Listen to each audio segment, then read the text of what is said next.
How's it going, Yankee fans? Welcome back to Fireside Yankees with your boys, Alex and Ryan, coming off another win. The Yankees are kind of on fire right now, despite the fact that they've had a couple injuries to the starting rotation and the bullpen. Ian Hamilton out for 4 weeks. That freaking blows. That is a really bad situation. Losing him, obviously, been one of our best, if not our best bullpen arm across the first 40 games or so of the season. He has a 1.23 ERA. The guy is absolutely electric. Losing him, it's hard to supplement. We've actually gotten pretty decent value out of Ryan Weber lately. He's gone 3 straight appearances without giving up an earned run. So shout out to Ryan Weber and his Frisbee-like stuff for stepping up and helping this team, especially with the bullpen kind of thinned out right now. But yesterday's win, a lot of home runs. The Yankees got the job done. Cincinnati, not a great team. Obviously, they are below 500 regarding their win-loss record and percentages. But Yankees need to beat bad teams. Yankees need to beat average, and they need to beat good teams. And they did a pretty good, healthy number on the Toronto Blue Jays. Of course, we have the Baltimore Orioles coming up in the next series, which is a pretty formidable opponent. And I think that, we have the quality to beat them. Hopefully we get Giancarlo Stanton back in the coming week or two here. Then Tommy Kahnle's also working his way back. But the Yankees made a trade for an outfielder right after yesterday's game, a rare trade with the Boston Red Sox, bringing back legend Greg Allen. Allen, obviously, if you don't know who he is, spent the 2021 season with the Bombers, played in 15 games. He's not the best player in the world, but he is a very fast and athletic player, has good range. He can, make some plays in the outfield. And when he's on the base paths, the guy's electric. He's stolen 23 bases already in AAA this year with Worcester and Boston's affiliate. So now the Yankees bring him over. A couple moves need to be made. We're going to break down kind of what Allen is bringing and, of course, who we think could be either demoted or DFA'd. So there's a couple players I have in mind. I'm sure, Ryan, you have them in mind as well. But before we dive into the good stuff, how you do today, my friend? I'm doing well. As you mentioned, the Yankees are playing a much better brand of baseball as of late. They're scoring more runs. They're able to do so consistently. You don't feel like when the team gives up 3 or 4 runs that they're out of a game, which is really important. And, despite the myriad of bullpen injuries, they've been able to piece together. But Greg Allen's kind of interesting because I didn't really look at the Yankees and said, yeah, they need another, just a body in the outfield. I kind of looked at it as, the Yankees just need guys to come back healthy. I know Boone mentioned Allen is joining the team, but I wonder if that's as a taxi squad or joining the team as in joining the team. And if he is, that's definitely an interesting situation because I don't know what role he's going to play.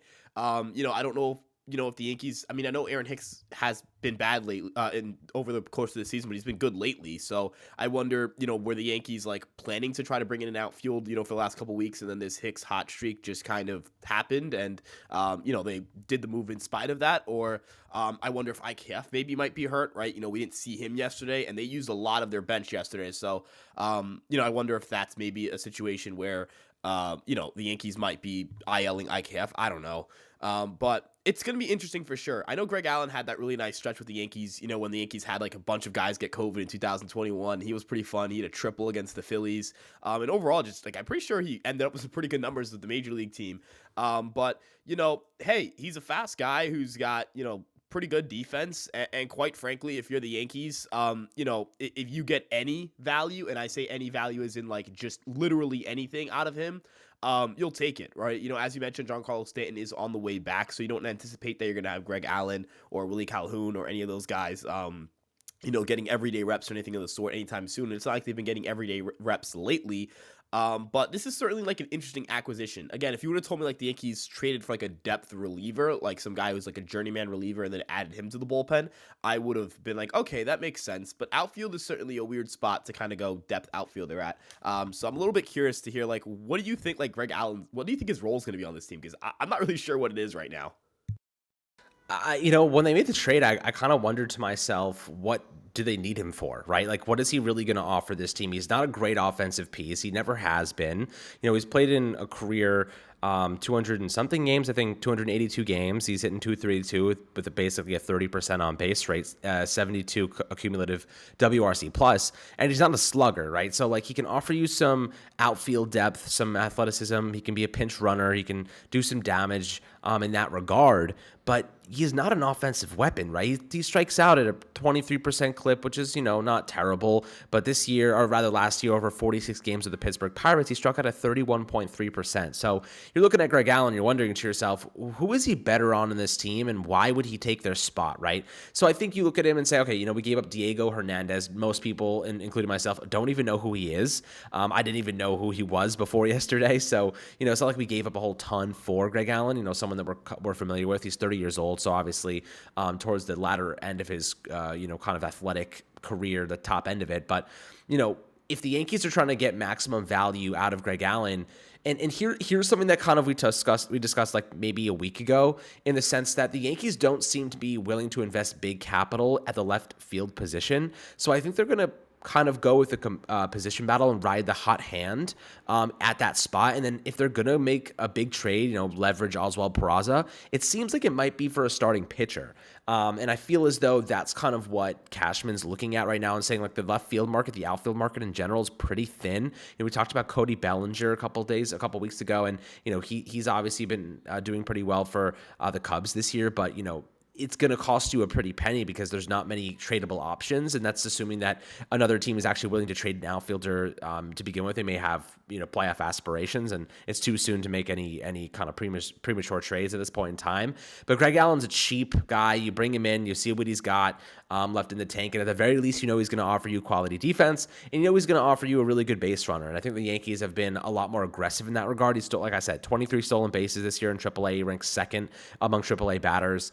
So clearly he still has the speed to his game. If he can get on base, he can get into scoring position, and all it takes is a single, and suddenly you're on the board. So that's kind of the entire concept with Anthony Volpe the Yankees have been rolling with lately. So you asked me what I think his value is. I think his value here is good base running, decent enough defense, and at the very least, he's probably not as bad as Aaron Hicks, and he's probably not as bad as Willie Calhoun defensively. So you get a player that's better than Aaron Hicks offensively right now, and you get a player that's probably better than him defensively right now. So that leads me to my next question and saying, who would you get rid of if you're the Yankees, if you're Aaron Boone? And they're going to get rid of somebody because Boone said it yesterday. We're still trying to figure out who that's going to be.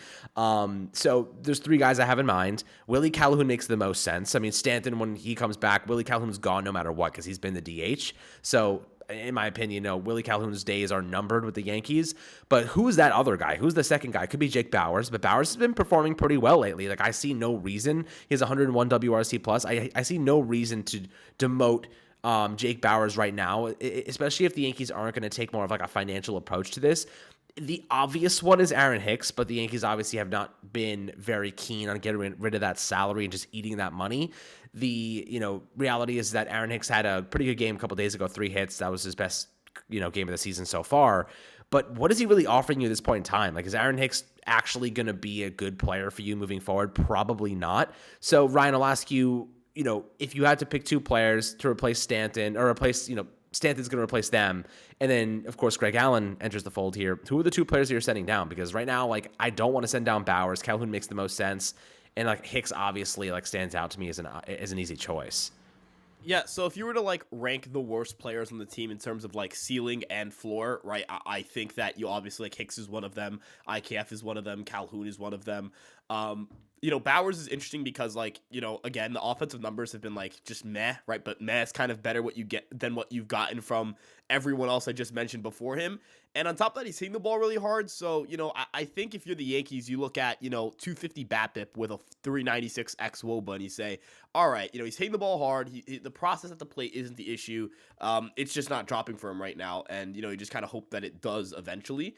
But for IKF, Hicks, and, Calhoun, it's weird because IKF would be an easier one to get rid of than Hicks because of the fact that he's only got 1 year left in his deal. But then it would look really dumb to have given him the $6.5 million in the first place. Like, and on top of that, it's not like he's played poorly lately. And that's kind of the same situation Hicks is in, where like I feel like the contract kind of saves him in a sense, right? You don't want to just eat $30 million. And he has played better lately. Like, IKF's been a better hitter as of late. IKF has a 116 WRC plus in his last like 26 play appearances. So like, are the Yankees going to start to cut? Are they going to cut him after he's finally like not terrible? Same thing with Aaron Hicks. So it's like, I don't know what they're going to do. Like, I think someone's hurt, and I think that someone is IKF just because he didn't play yesterday, and they let Judge play center field, which, not that the Yankees are averse to playing Judge in center field, But if they wanted to, they could have put IKF in the outfield and they could have let him play center field, and they have done that. So definitely curious. I'm interested in that. And also they were gonna give Bader a full off day, and they let him pinch hit and then play center field. So that's also interesting. They're trying to be careful with him and DJ LeMahieu. You can see in their strategy, they're giving them a lot of off days. They're not letting them play a lot. That makes sense. These guys are guys that have gotten beaten up and broken down. And, LeMahieu missed the postseason last year, missed the postseason in 2021. They want to make sure he's healthy. Harrison Bader has an extensive injury history. So that leads me to believe someone's hurt or someone's dealing with something.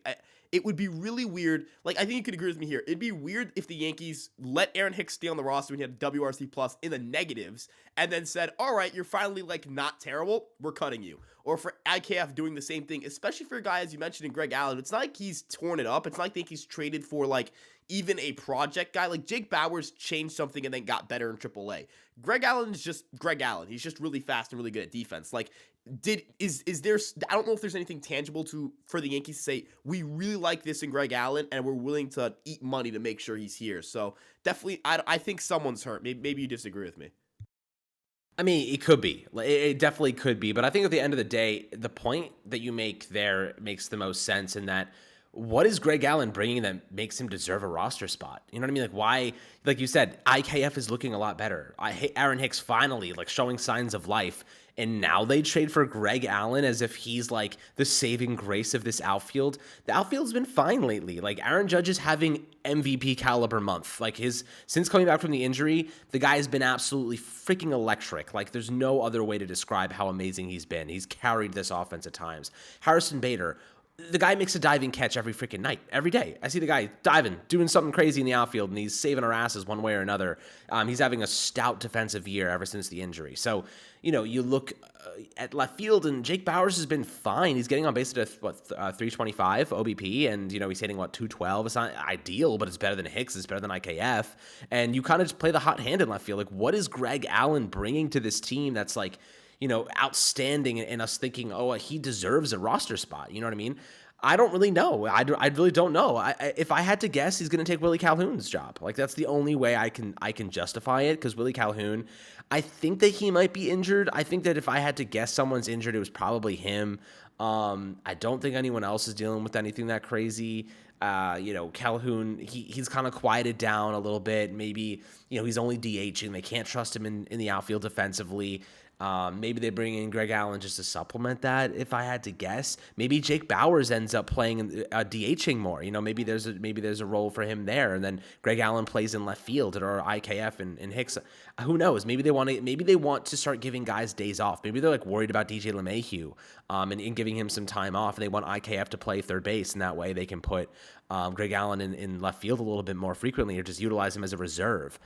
Maybe they're going to trade an infielder. Like, you know what I mean? Like maybe Greg Allen doesn't have to be an outfield. Like maybe we shouldn't be targeting the outfield so much. Like, of course, Greg Allen is an outfielder, but maybe they're not trying to change the outfield. Maybe they're trying to support the infield more with IKF, and they want to take him out of the outfield equation, and they want to replace his role in the outfield with Greg Allen.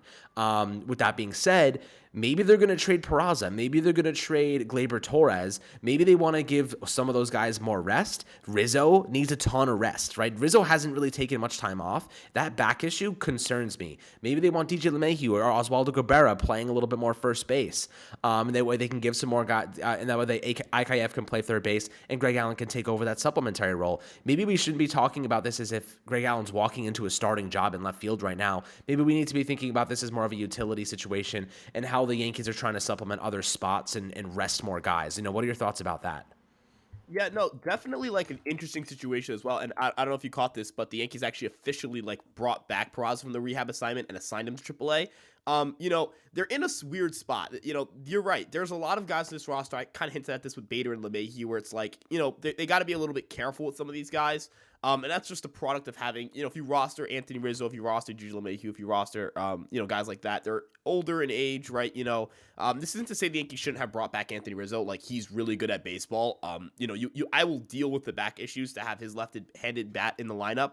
But you're going to have to mitigate fatigue, right? So, I wonder if the Yankees look to, I just wonder what the corresponding move is. Like that's what I'm super curious about. It's not going to, I'd be shocked if they went with a short bullpen. That would be really weird if they went short bullpen. demoted like Nick Ramirez, something like that, and then said, all right, we'll go with the short bullpen, considering that they had to go to Albert Abreu again in back-to-back high leverage situations. And again, no disrespect to Albert Abreu. I'm not like trying to call him out or anything, but like, I don't think Aaron Boone's thinking to himself coming into a game, I really hope I have to go to Albert Abreu in the 7th or 8th inning. But it'll be interesting. It'll definitely be an interesting situation. I like your theory about the infield though, with like IKF, like maybe they want to keep him in the infield more. I don't think he's been bad in center field, but considering third base, Peraza's no longer gonna be here because they sent him back down AAA. Their third base depth is DJ LeMahieu, right? And Oswaldo Cabrera technically, but having like another option to play third base would be nice because you're not gonna throw Volpe or Glaber there. Obviously Rizzo can't play anywhere other than first. We'll wait and see on that. But I'm definitely very curious to see what this corresponding move is because this is like, it's not even like we're talking about an impact player. It's just a super confusing move, and I have no idea what's going on. Yeah, no, 100%. And I'll ask you this, why did we trade for Greg Allen when we have basically like a player that's can do the same thing in Estevan Florial? You know what I mean? Like Florial, fast, can steal bases, good defender, maybe has a even more upside offensively. We haven't given him that consistency. Like, why did we have to trade for Greg Allen when we have a guy that can serve basically the same role in Estevan Florial? Maybe they like Greg Allen's upside a little bit more in the batter's box. I don't really know. Maybe you have some thoughts on that. Yeah, I think the only reason that they didn't bring up Florial is because he's not on the 40 man anymore, and you would have to make a move to add him to the 40 man. And also, it's just the strikeouts, right? Like, I think the Yankees are kind of just like, if we're going to have a bad hitter, we would rather our bad hitter know how to make contact. I mean, Allen doesn't have great contact rates either, so that's still a little bit of a shaky argument there. But Florial's strikeout rate is higher than it was last year in AAA right now, and he has like a 40% whiff rate. It's been bad for him in terms of making contact. The production's been really good, but I think the Yankees have kind of just been like, all right, if you're not going to make contact, we're not going to call you up, man. But yeah, it's definitely weird. Even adding Greg Allen still doesn't make much sense. I just don't know why they added Greg Allen. My theory is that someone's hurt, but I saw some people like on Twitter saying, like, why are we giving this so much airtime? Not just us particularly, just like people in general. And it's just because who's the corresponding move? Like, the Yankees don't have roster spots. They can't just decide to add a guy to the roster and say, all right, we're gonna have 26 guys again.